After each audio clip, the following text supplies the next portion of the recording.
Hi and welcome back to Cut the Craggle. Today we're going to be taking a look at the third in my wave of custom LEGO sets based on the movie Ghostbusters Afterlife. Over the last few weeks I've been showcasing 4 new custom sets in the run up to the film's DVD and Blu-ray release at the end of this month. If you haven't already, be sure to check out the videos on my first 2 sets in this series. As always, there will be spoilers ahead, so if you haven't watched a new movie yet, you might want to run away now. But if you do enjoy this video, please give it a thumbs up, subscribe, and turn on notifications. Now, let's jump right into it, and the third in this series is ECTO-1 Mini-Puft Mayhem. This set is based on the Ghostbusters classic Cadillac ECTO-1. After being sat in a dilapidated barn on a dirt farm for years, the old girl is looking a bit worse for wear. But after a few repairs from Trevor and a little bit of divine intervention from the ghost of his grandfather, the Ectomobile is soon sirens blazing, chasing down ghosts once more. Build-wise, I purposely stayed close as I could to the original LEGO Ideas ECTO-1 set from 2014. It's a favourite set of mine, and I've already built 2 variants of my own based on the ECTO-1A from Ghostbusters 2 and the black ambulance hearse as it appears when Ray first brings it home to the firehouse in the original movie. But I also wanted to upgrade the original design to be more accurate to the cars seen in the movies. You'll notice a few changes to the roof instruments from the official set. Just a couple of small customizations I've already made to my own LEGO Ectomobile.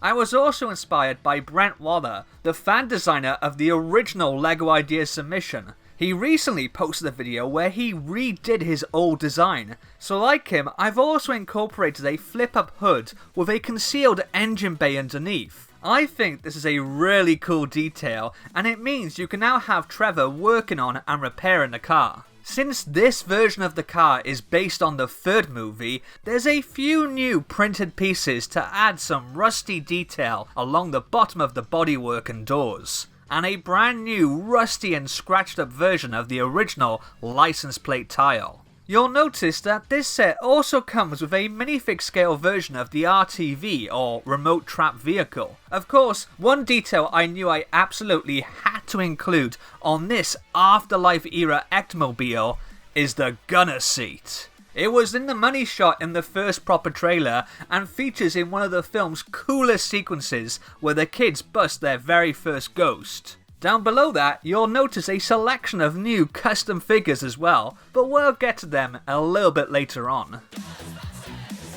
This set comes with 3 minifigures and 3 new smaller ghost figs. First up, we have Trevor Spengler. I was very tempted to put him in his dark overalls he wears during the Muncher chase, but as I had already included the rest of the characters from that sequence in my last set, I decided to base this around the last act of the movie when the new kids are all in the classic Ghostbusters flight suits. He also comes with dual molded legs for his boots, and he has 2 face prints. The first being this fairly neutral looking smile, and the second is a much more alarmed or surprised expression.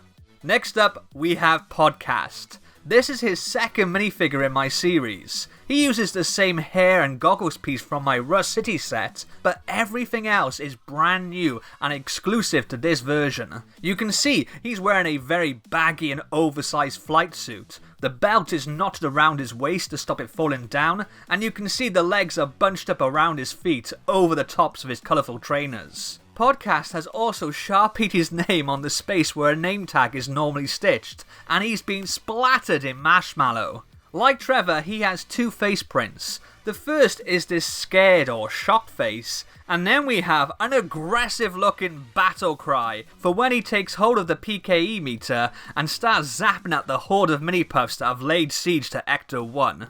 Then we have Lucky. Technically, she's the only one of the new kids that doesn't get to ride an ECTO-1, instead opting to borrow an unattended police car. But she is part of the scene this set is based on, so I thought it was important to include her here. Like the others, she's wearing a classic Ghostbusters flight suit. You can see she has a necklace with an L for Lucky, and she's also got the olive drab straps of her proton pack. Like Trevor, Lucky has dual molded legs for her boots, and she also has 2 face prints. The first is this confident, kinda sideways smile with one eyebrow slightly raised. And the second has a very determined or angry expression with bared teeth.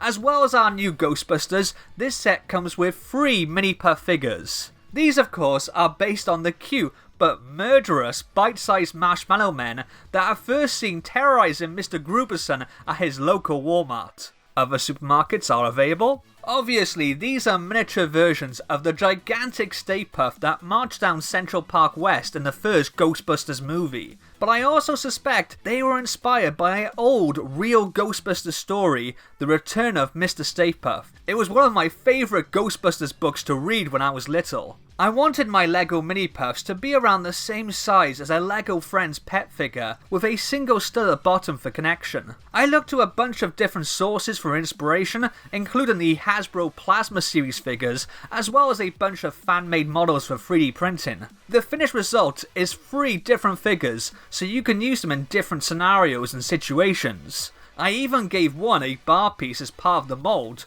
so you can have this connect to other bricks and pieces, or be held by a minifigure. I think they turned out great. I imagine this set going for around $44.99. I know that's the same price as the original LEGO Ideas set, which came out 8 years ago now, but even with inflation I think sets of this size have stayed pretty much around the same price. At the very most, I think LEGO could potentially push this up to $54.99, considering it has 3 new minifigures and 3 new molds for the Mini-Puffs, but they really be trying their luck. Let me know what you think of my custom LEGO Ghostbusters Afterlife ECTO-1 Mini-Puft Mayhem set in the comments down below. Don't forget to subscribe and turn on notifications for more custom LEGO Ghostbusters Afterlife set videos, and I'll see you next time. Laters!